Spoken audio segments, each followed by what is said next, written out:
I think that most of us really want to offer the world something of quality, something that the world will consider good or important. And that's really the enemy, because it's not up to us whether what we do is any good. We are here on this star in space to try to help one another, right? And first we have to survive, and then we have to thrive. And to thrive, to express ourselves, all right, well, here's the rub. We have to know ourselves. What do you love? And if you get close to what you love, who you are is revealed to you, and it expands.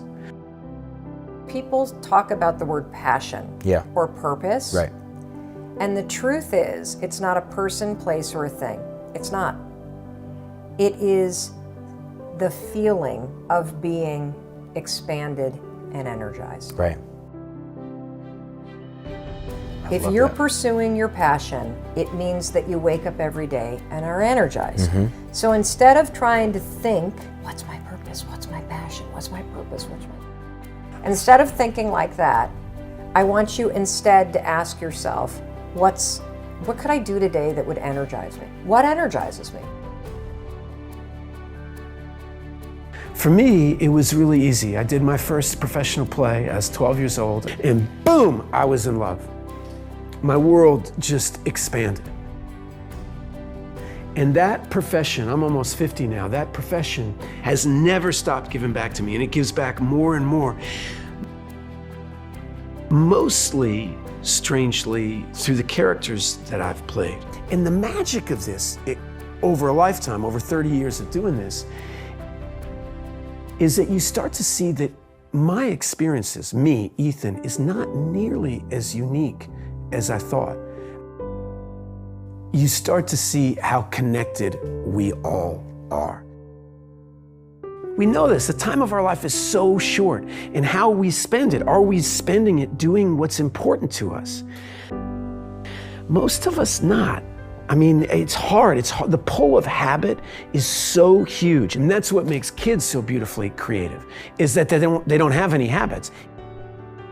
And they don't care if they're any good or not, right? They're not building a sandcastle going, I think I'm gonna be a really good sandcastle builder. They throw themselves at whatever project you put in front of them. Dancing, doing a painting, building something, any opportunity they have, they try to use it to impress upon you their individuality, right? It's so beautiful. It's vital. It's the way we heal each other, and we come out of our corners, and we start to witness each other's common humanity. We start to assert it, and when we do that, really good things happen. So, if you want to help your community, if you want to help your family, if you want to help your friends, you have to express yourself. And to express yourself, you have to know yourself. It's actually super easy. You just have to follow your love. Right? There is no path. There's no path till you walk it. And you have to be willing to play the fool. So don't, read the book that you should read. Read the book you want to read. Right? Don't listen to the music that you used to like. Take some time to listen to some new music. Take some time to talk to somebody that you don't normally talk to. I guarantee if you do that, you will feel foolish. That's the point. Play the fool.